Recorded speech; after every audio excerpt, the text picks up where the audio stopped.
Eskimo.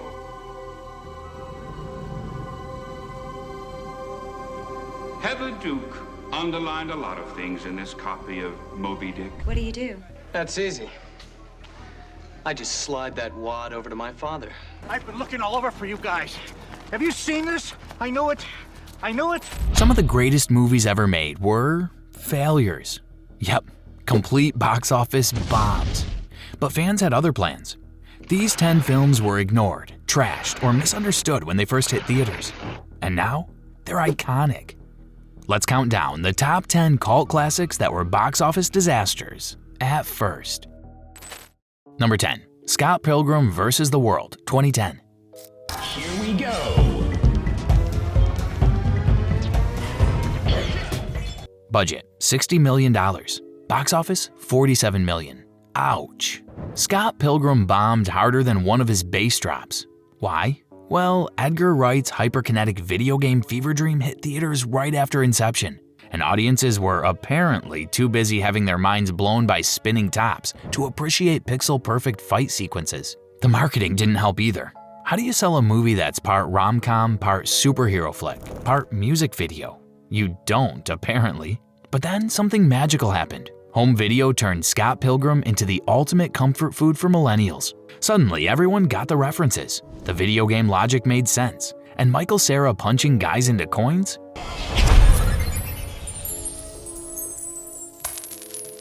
Chef's kiss. The film found its people. Gamers, comic book nerds, and anyone who'd ever felt like the underdog in their own love story. This might be the most misunderstood movie of its decade. A love letter to nerd culture that arrived before nerd culture ruled the world. Number 9, The Iron Giant, 1999. Wow, my own giant robot.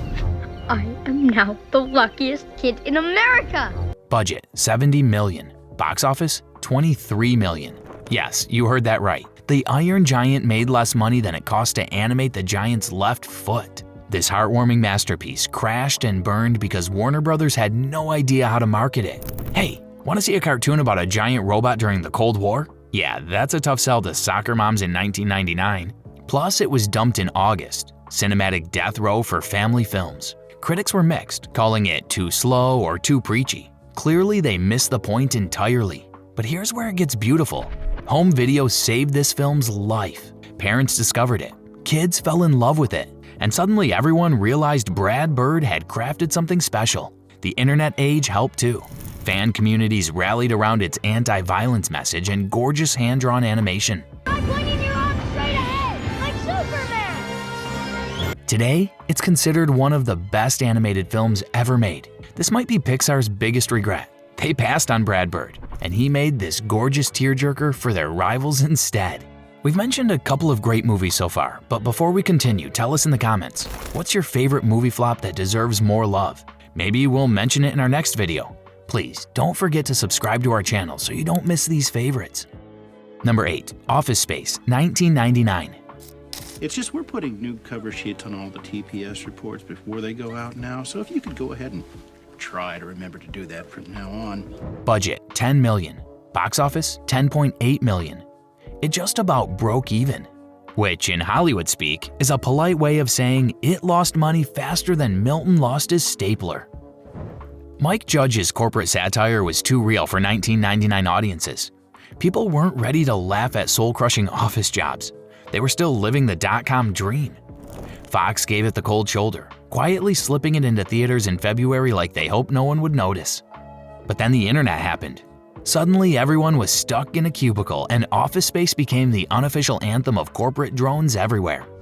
The printer scene? Legendary. Case of the Mondays? A cultural touchstone. Hello, Peter. What's happening? I'm gonna need you to go ahead and come in tomorrow. Comedy Central played it on repeat, and a generation of office workers found their spirit animal in Peter Gibbons. This might be the most prophetic workplace comedy ever made. It predicted our collective corporate misery by about 5 years. Number 7, Heathers, 1989. Come on, people, let's give that leftover lunch money to people who don't have lunches. Budget, $3 million. Box office, $1.1 million. That's not a typo. Heathers made about as much money as a decent food truck. Why? Because it was pitch black satire disguised as a teen movie. Audiences expected another John Hughes feel-good fest and got, well, murder and social commentary instead. The studio had no clue how to market Mean Girls but with actual body counts.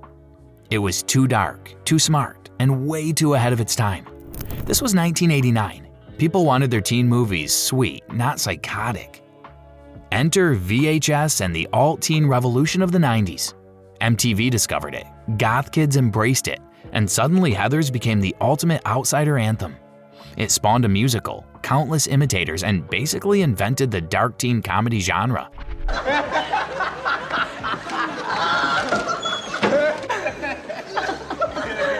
Christian Slater's Jack Nicholson impression and Winona Ryder's perfect snark created a masterpiece of teenage nihilism. This might be the most misunderstood teen movie of the 80s, and definitely the most quotable. Number 6. Blade Runner, 1982. Hiya, Dick. Brian? You wouldn't have come if I just asked you to. Budget, $28 million. Box office, $33 million domestically. It flopped so hard you'd think Ridley Scott had invented teleportation and no one cared. Blade Runner confused the hell out of 1982 audiences. They wanted laser battles and got philosophical debates about what makes us human. They wanted clear heroes and villains and got morally ambiguous replicants with daddy issues. Plus it was slow, dark, and had like 7 different endings. Critics were split, audiences were baffled, and Harrison Ford famously hated the voiceover he was forced to record. It seemed destined for the sci-fi graveyard. But then something incredible happened. The director's cut arrived, home video let people study every frame, and cyberpunk culture exploded. Suddenly everyone realized Scott had created a visual masterpiece that influenced everything from The Matrix to modern architecture. Care if I talk? I'm kind of nervous when I take tests. Just please don't move. This might be the most misunderstood sci-fi film ever made. A meditation on humanity wrapped in gorgeous dystopian visuals. Enjoying this countdown? Tap that like button and subscribe for more breakdowns of films that went from failures to fan obsessions. You won't believe what's coming next. Number 5. The Thing, 1982. Budget, $15 million. Box office, $19 million. John Carpenter's masterpiece of paranoia got crushed by a certain alien who just wanted to phone home.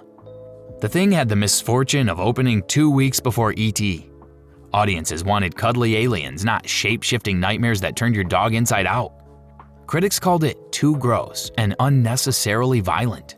Roger Ebert basically rage quit his review. The practical effects were so good they were too good? People weren't ready for Rob Bottin's grotesque masterpieces. They wanted aliens that made them feel warm and fuzzy, not aliens that made them question reality itself. But horror fans are patient. VHS turned The Thing into the ultimate watch with friends and freak out experience. Those practical effects aged like fine wine, while CGI from the 2000s looked like melted plastic. The paranoia theme hit different during the internet age too. Now it's considered one of the greatest horror films ever made. This might be the most unfairly maligned masterpiece of the 80s. Carpenter was just 20 years ahead of his time. Number 4. Donnie Darko, 2001. Budget, $4.5 million. Box office, $7.5 million worldwide. For a mind-bending time travel epic, those numbers are more depressing than Donnie's therapy sessions. Richard Kelly's debut was too weird for multiplex audiences. It's a teen drama wrapped in sci-fi philosophy with a dash of 80s nostalgia. The plot makes Inception look like a picture book. Plus it came out right after 9/11. Not exactly prime time for movies about planes crashing into buildings. Limited release didn't help either. Most people couldn't even find it in theaters. But the internet age was perfect for Donnie Darko. Forums dissected every scene. Fan theories multiplied like rabbits, and suddenly everyone needed to understand the tangent universe. DVD sales exploded, and it became the ultimate rewatch to understand cult film. Jake Gyllenhaal's breakout performance and that haunting Mad World cover created something unforgettable. This might be the most complex cult classic ever made. a puzzle that rewinds obsession. Number 3. The Big Lebowski, 1998. Budget, $15 million. Box office, $46 million worldwide. The Coen brothers' stoner masterpiece made decent money, but critics were confused. Rolling Stone called it aimless. The New York Times said it lacked focus. Clearly, they weren't abiding. The dude's laid-back adventure was too weird for mainstream audiences in 1998.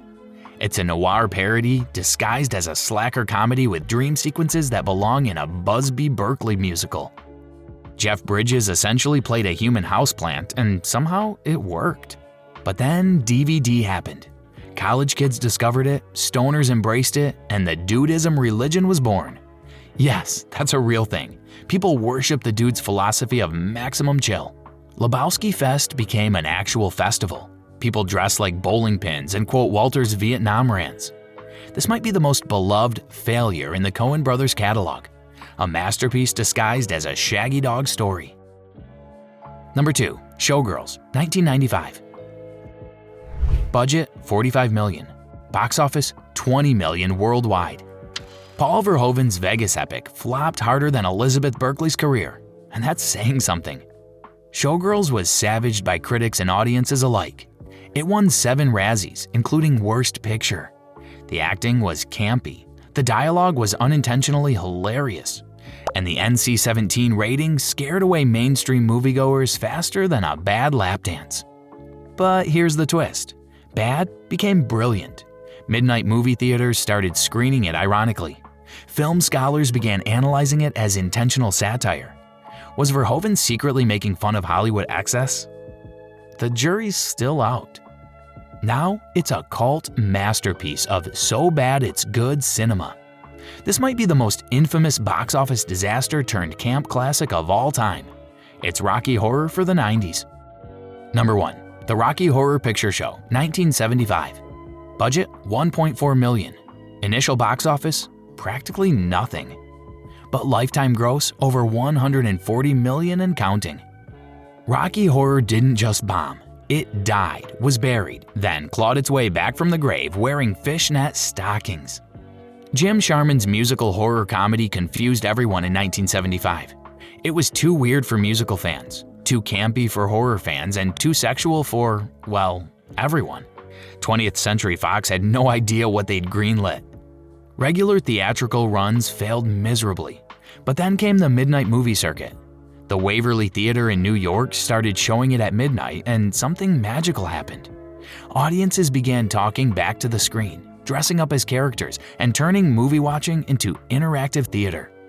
The phenomenon spread like wildfire. Soon, every city had Rocky Horror midnight screenings with elaborate audience participation rituals. People proposed at these screenings. Friendships were born. 48 years later, it's still playing in theaters worldwide. This might be the most successful failure in cinema history. A movie that found immortality by embracing its own weirdness. And there you have it. 10 films that prove the box office isn't everything. These movies were rejected by their time, but found their people eventually.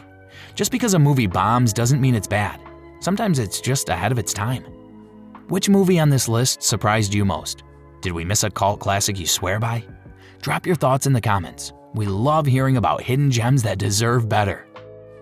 And hey, if you enjoyed this deep dive into cinematic underdogs, hit that subscribe button. Until then, keep championing the movies that refuse to die. Sometimes the best films are the ones that had to fight for their place in history.